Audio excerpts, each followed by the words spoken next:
ശ്രീ ഗുരുഭ്യോ നമഃ. മാർച്ച് 3-ാം തീയതി ചന്ദ്രഗ്രഹണം ദൃശ്യമാകുന്നത്.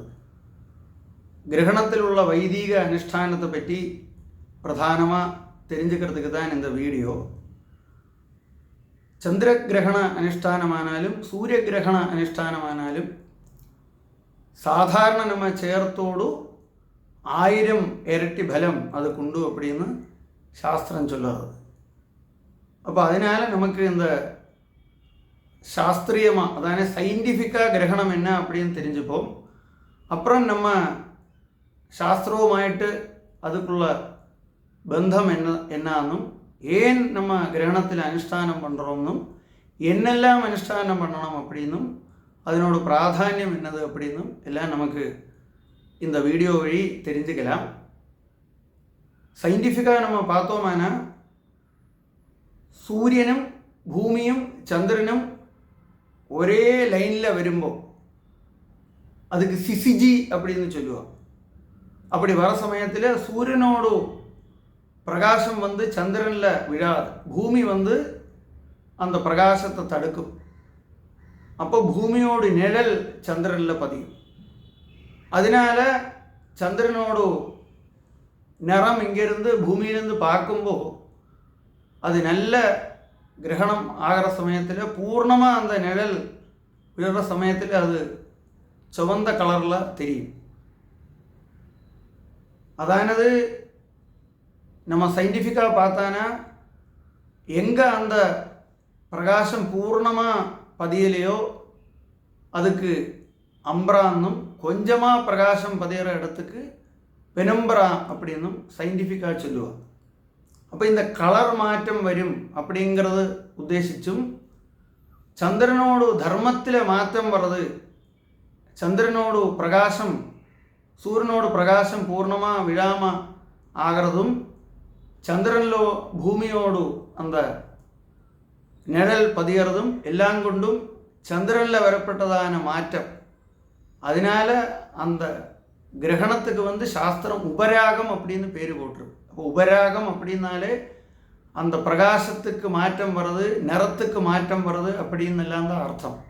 அப்போ நம்ம பார்த்தோம்னா வேதம் வந்து இதையெல்லாம் ரொம்ப நன்னாவே தெரிஞ்சுதான் சொல்லியிருக்கு அப்படின்னு தெரிகிறது. ஆத்தியமாக கிரகணத்தை சொன்னதே வேதம் தான். வேதம் நமக்கு சொல்லித்தராத ஒன்றுமே கிடையாது. வேதத்தில் இருக்கிறது தான் வெளியில் இருக்கு, வேதத்தில் இல்லாத வெளியில் இல்லை அப்படின்னு வேற சொல்கிறது. எதிஹாஸ்தி இது என்னையத்ரா என்னேகாஸ்தி நதக்கோஜித் அப்படி இருக்கிறதுனால வேதம் பூர்ணம். அதனால இந்த ராகம் அப்படின்னாலே நிறம்னும் அர்த்தம் உண்டு. அப்போ உபராகம் அப்படின்னு தான் பேர். நம்ம கிரகண ஸ்நானம் பண்ணும்போதே அந்த சந்திரோபராக புண்ணியகாலே உபராக ஸ்நானங்கரிஷி அப்படின்னு தான் நம்ம சங்கல்பம் பண்ணுவோம். இப்போ தான் சில அந்த டாக்குமெண்ட்ஸ்ல எல்லாம் கிரகண ஸ்நானம் அப்படின்னு வருது. அதை கிரகணம் அப்படின்ன வாக்குக்கு முழுங்கிறது அப்படின்னு அர்த்தம். சூரியனையும் சந்திரனையும் கிரசிக்கிற சமயம் அப்படின்னு நம்ம பொதுவே தெரிஞ்சுக்க சொன்னாலும் அது உபராகம் அப்படிங்கிற வாக்கு சரியான வாக்கு தான் சாஸ்திரம் அதுக்கு போட்டிருக்கு, தர்மசாஸ்திரம். அதனால வேதத்துக்கு இது எல்லாமே தெரிஞ்சிருக்கு அப்படின்னு அர்த்தம். ஏன் நம்ம அனுஷ்டானம் பண்ணணும் அப்படின்னா வேதம் எப்போதுமே லோகக்ஷேமத்துக்கு வேண்டி தான் எல்லாத்தையுமே சொல்லும். நம்ம பண்ணுற ஓரோ அனுஷ்டானங்களும் நம்மளோட லோகக்ஷேமத்துக்கும் யோகக்ஷேமத்துக்கும் லோகத்தோட நன்மைக்கு வேண்டி தான் நம்ம எல்லா அனுஷ்டானங்களுமே நம்ம பண்ணுறோம். காலம்பரம் எழுந்திருந்து நம்ம என்னைக்குமே அர்க்கியம் கொடுக்குறோம். என்னன்னா அந்த பூமியில் இருக்கப்பட்டதான சில நெகட்டிவ் சக்திகளை எல்லாம் அது இல்லாமல் ஆக்கிறதுக்கு அது வந்து வேதம் கதை ரூபத்தில் சொல்லும். மந்தேகாருணே தீபே பிரக்ஷிபந்தி யத் பிரதக்ஷணம் பிரக்ரமந்தி அப்படின்னு அந்த அசுராலை எல்லாம் அருணத்வீபத்தில் கொண்டு போட்டு சூரியன்கிட்ட யுத்தம் பண்ண வரப்பட்ட அசுராலை எல்லாம் என்னைக்குமே அருணத்வீபத்தில் கொண்டு போடும் அப்படின்னு சூரியனுக்கு சரியான ரீதியில் பிரவர்த்திக்கிறதுக்கு இந்த அர்க்கியம் வந்து வஜ்ராயுதமாக மாறுறது, மாறி இந்த அசுராலை எல்லாம் அங்கே கொண்டு போடுறது அப்படின்னு சொல்கிறது. அப்போது அந்த லோகக்ஷேமத்துக்காக அந்த வேத அனுஷ்டானங்கள்லாம். இப்போ இந்த சந்திரனோடு பிரகாசத்துக்கு ஒரு தடசம் வந்திருக்கிறதுனாலே சந்திரனோடு தர்மம் சரியாக அனுஷ்டிக்க முடியாத ஒரு காலமாகி போனதுனாலேயும் அந்த தோஷத்தை மாற்றத்துக்கு அந்த கிரகண காலத்தையே சாஸ்திரம் புண்ணிய காலமாக மாற்றிருக்கு. புண்ணிய காலம் அப்படின்னா காலத்துக்கு புண்ணியம்னு அர்த்தம் இல்லை, புண்ணிய கர்மா பண்ணுறதுக்குள்ள காலம். அந்த காலத்தை புண்ணிய காலமாக மாற்றி கர்மாவுக்கு தான் புண்ணிய கர்மம் பாவகர்மம்னு சொல்லுவோம். அந்த காலத்தையே புண்ணிய கர்மா பண்ணுறதுக்குள்ள காலமாக மாற்றி எல்லா புண்ணிய கர்மத்தையும் பண்ண வச்சிருக்கு.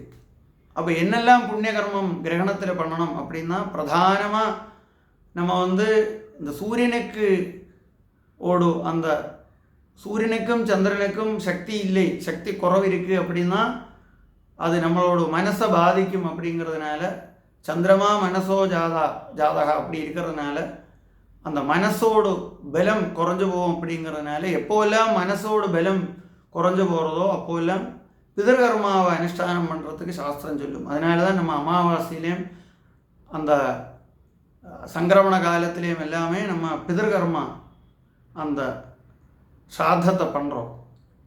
இந்த சமயத்திலேயும் அது அந்த பித்ராராதனையை பண்ண சொல்லும். அப்போது எப்படி அது பண்ணணும் அப்படின்னா, கிரகணம் ஆரம்பிக்கிற சமயத்திலேயே மகா சங்கல்பம் பண்ணி ஸ்நானம் பண்ணணும் அப்படின்னு சொல்லியிருக்கு. சஜேல ஸ்நானம், அதாவது கிரகணம் காலத்துக்கு ஒரு தீட்டு வரும் அப்படின்னு இருக்கிறதுனால அப்போ நம்ம போட்டுன்னு இருக்கிறதான அந்த ட்ரெஸ்ஸை ஆடையை போட்டுண்டே ஸ்நானம் பண்ணணும். அப்புறம் வேறொரு அந்த உணங்கின அந்த ட்ரெஸ்ஸு தரிச்சுண்டு நம்ம அந்த அப்பா இல்லாதவாளெல்லாம் ஆம ரூபத்தில் ஸ்ராத்தம் பண்ணணும். அதானது அந்த சமயத்தில் ஒன்றும் குக் பண்ண முடியாது, சமையலும் பண்ண முடியாது, சாப்பிடவும் பண்ண முடியாது. அப்படிங்கிற ஒரு நேரத்தில் ஸ்ராத்தம் பண்ணும்போது ஆமரூபத்தில் பண்ண சொல்லும். அதானது அபக்குவமான பதார்த்தங்களை கொடுக்கறது, பாகம் பண்ணாததான அந்த அரிசி வாழைக்காய் பாக்கி உள்ளதான எல்லா அந்த மலக்கரைகளையும் கொடுத்து தட்சிணையும் கொடுக்கறது, அதுக்கு தான் ஆமஸ்ராத்தம். அப்போது உபராக ஸ்ராத்தம் ஆமரூபேண கரிஷ்யே ததங்கம் திலதர்ப்பணம் ச கரிஷ்யே அப்படின்னு அங்கமாக தர்ப்பணம் பண்ணணும். அப்படி முடியலன்னா ஹிரண்ய ரூபேண கரிஷ்யே ததங்கம் திலதர்ப்பணம் கரிஷ்யே. அந்த ஹிரண்ய ரூபத்திலேயும் முடியலைன்னா அதுக்கு பின்ன தர்ப்பண ரூபேண ஸ்ராத்தம் பிரதான கல்பம் அப்படிங்கிறது ஹோமம் பண்ணி பண்ணுறது. இங்கே பிரதான கல்பமே ஹோமம் பண்ண முடியாததுனால அனுகல்பந்தான், அதாவது ஆமரூபத்தில் ஸ்ராத்தம். அது முடியலைன்னா ஹிரண்ய ரூபத்தில் ஸ்ராத்தம். அது முடியலைன்னா அனுகல்பத்துக்கு அனுகல்பமான அந்த தர்ப்பண ரூபத்தில் உள்ள ஸ்ராத்தம் தர்ப்பணம் பண்ணுறது. அப்படின்னு அது பண்ணி முடிச்சுட்டு அப்புறம் தானம் கொடுக்கணும். எந்தெந்த நட்சத்திரக்காராளுக்கு பிரதானமாக இப்போ பூர்வ ஃபல்குனி பூர நட்சத்திரத்தில் அந்த கிரகணம் பாதிக்கிறதுனால அந்த பூர்வ ஃபல்குனி நட்சத்திரக்காரா, அதுக்கு மிண்டி உள்ளதான அந்த மகவும் அந்த உத்தரம் அந்த நட்சத்திரக்காரா, பூர நட்சத்திரத்தோடு அந்த திருஜன்மானு ஜென்மம் பரணி பூரம் பூராடம் பரணியும் பூராடம் இவ்வளவு நட்சத்திரக்காராலும் கம்பல்சரியாக தானத்தை கொடுக்கணும். அது 21 தானம், எவ்வளவு தானம் வேணால் பண்ணலாம். 21 தானம் சொல்லியிருக்கு. அவாவாளோட ஃபைனான்ஷியல் கெப்பாசிட்டி அனுசரித்து பூதானம், கோதானம், சொர்ணதானம், வெள்ளி தானம் எல்லாமே கொடுக்கலாம். 1 கிராம் சொர்ணம் கொடுத்தா 1000 கிராம் கொடுத்ததோடு பலம் கிடைக்கும். அதனால தான் சாஸ்திரம் நம்மளோட பல பெரிய பாவத்தையும் இல்லாமல் ஆக்கிறதுக்கு சில சமயங்களை சொல்லியிருக்கு. அதனால தான் இந்த இதுக்கு அலபிய யோகம் அப்படின்னு நம்ம இந்த கிரகண காலத்துக்கு அலபிய யோகம் அப்படின்னு நம்ம சொல்லியிருக்கோம். அதாவது சீக்கிரமாக லഭ്യമല്ലാത്ത காலம். ஒரு வருஷத்தில் சிலപ്പോൾ ஒரு வாட்டி வரலாம், வராமலும் இருக்கலாம். இப்போ அடுத்த கிரகணம் 1 வருஷம் கழிஞ்சு தான் வருதுன்னு நினைக்கிறேன். ஸோ அதனால் இதை அலபிய யோகமாக வேற சொல்லியிருக்கு. 1000 இரட்டி பலம் உண்டு. அதனால் நம்மளோட ஃபைனான்ஷியல் கெப்பாசிட்டி அனுசரித்து நல்ல வேதம் படித்தவாளுக்கும் வைதிகாளுக்கும் நிறைய தானத்தை கொடுத்தானாக்கா நமக்கு நிறைய புண்ணியம் கிடைக்கும். அப்படிங்கிறதுனால 21 தானங்கள், தசதானம், அது மாதிரி உள்ள எல்லா தானங்களும் அந்த சமயத்தில் பண்ணுறது ரொம்ப விசேஷம். எல்லாருமே தானம் பண்ணலாம். விசேஷித்து இந்த நட்சத்திரக்காரா அஃபெக்ட் ஆகிறதுனால தானம் கம்பல்சரியாக பண்ணணும்.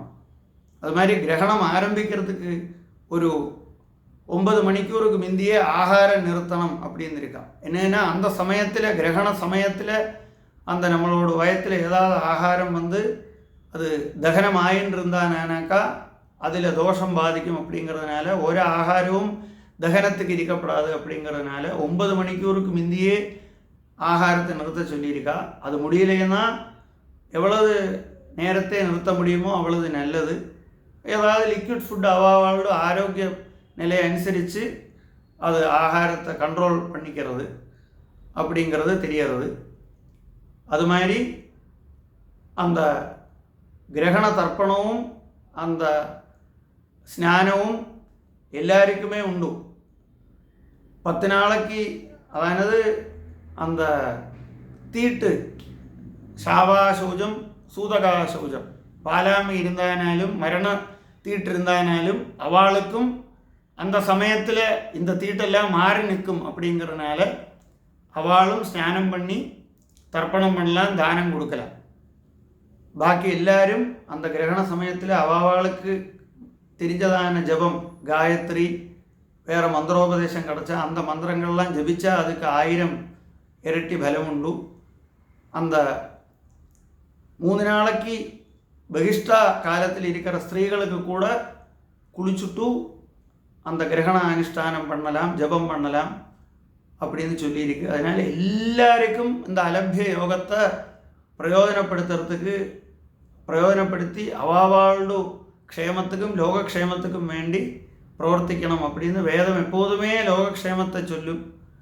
அப்படி இருக்கிறதுனால எல்லாரும் இந்த கிரகணத்தில் இந்த அனுஷ்டானத்தை பண்ணி எல்லாரும் அந்த வேதமாதாவோட அனுகிரகம் கிடச்சி எல்லாருக்கும் க்ஷேமம் வரட்டும், லோகக்ஷேமம் வரட்டும் அப்படின்னு கேட்டுக்கிறேன். நமஸ்காரம்.